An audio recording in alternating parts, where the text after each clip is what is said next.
A tense moment in history. The Cuban Missile Crisis was a major political and military standoff between the United States and the Soviet Union that occurred in October 1962. It was a time of great tension and fear, as the world watched two superpowers come dangerously close to nuclear war.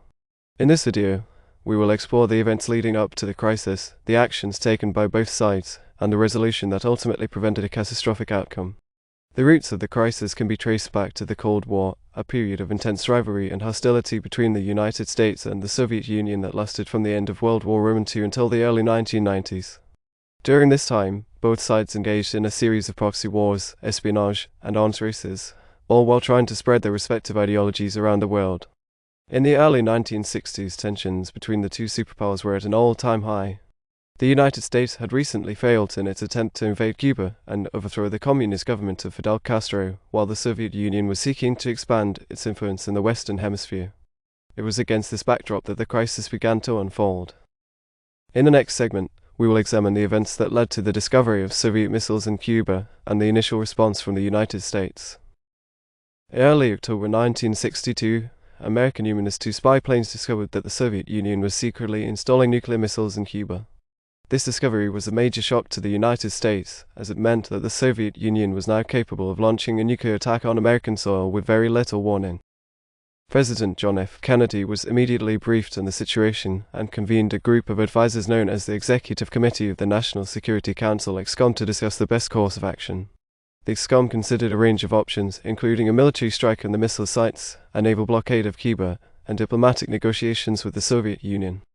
After much debate, Kennedy decided to impose a naval blockade, or quarantine, around Cuba to prevent the Soviet Union from delivering any more missiles to the island.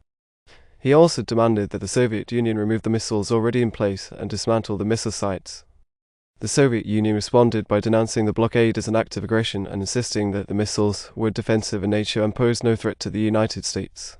They also refused to remove the missiles, leading to a tense standoff between the two superpowers.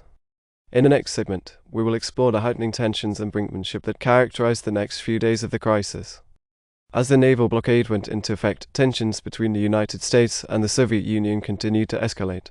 Both sides began to prepare for the possibility of war, with the United States increasing its military presence in the region, and the Soviet Union placing its armed forces on high alert. The world watched anxiously as the two superpowers engaged in a dangerous game of brinkmanship. Kennedy made it clear that any attack on the United States or its allies would be met with a full-scale military response, while Soviet Premier Nikita Khrushchev warned that any American aggression against Cuba would result in a Soviet response. The situation became even more tense when a U.S. reconnaissance plane was shot down over Cuba, killing the pilot. Kennedy and his advisors considered retaliating with a military strike, but ultimately decided against it to avoid further escalation. Meanwhile, back-channel negotiations between the United States and the Soviet Union continued, with both sides trying to find a way to resolve the crisis peacefully. Kennedy also made a public address to the American people, explaining the situation and urging them to remain calm and united. In the next segment, we will examine the turning point of the crisis and the eventual resolution. The turning point of the Cuban Missile Crisis came on October 24, 1962, when Soviet ships carrying missiles approached the U.S. naval blockade. Kennedy ordered the U.S. Navy to intercept the ships and prevent them from reaching Cuba. The world held its breath as the two sides stood off against each other, with the possibility of war seeming increasingly likely. However, behind the scenes, negotiations were still ongoing. Khrushchev sent a message to Kennedy offering to remove the missiles in exchange for a U.S. pledge not to invade Cuba and to remove U.S. missiles from Turkey. Kennedy agreed to the terms, and the crisis began to wind down.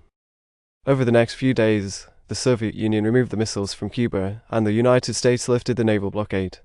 The crisis was over, and the world breathed a collective sigh of relief. The Cuban Missile Crisis was a close call for humanity, and it highlighted the dangers of nuclear weapons and the importance of diplomacy and communication in resolving conflicts. It also marked a turning point in the Cold War, as both sides realized the need for greater cooperation and dialogue. In the final segment, we will reflect on the legacy of the Cuban Missile Crisis and its impact on world history. The Cuban Missile Crisis had a profound impact on world history and the Cold War. It was a wake-up call for both the United States and the Soviet Union, as they realized the dangers of nuclear weapons and the need for greater communication and cooperation. The crisis also had a lasting impact on U.S.-Cuba relations. The United States maintained a trade embargo against Cuba for decades, and tensions between the two countries remained high. However, in recent years, there have been efforts to improve relations, including the re-establishment of diplomatic ties in 2015. The Cuban Missile Crisis also had a significant impact on international relations. It led to the establishment of a direct communication line, or hotline, between the United States and the Soviet Union to prevent future misunderstandings and crises. It also paved the way for arms control agreements and efforts to reduce the risk of nuclear war.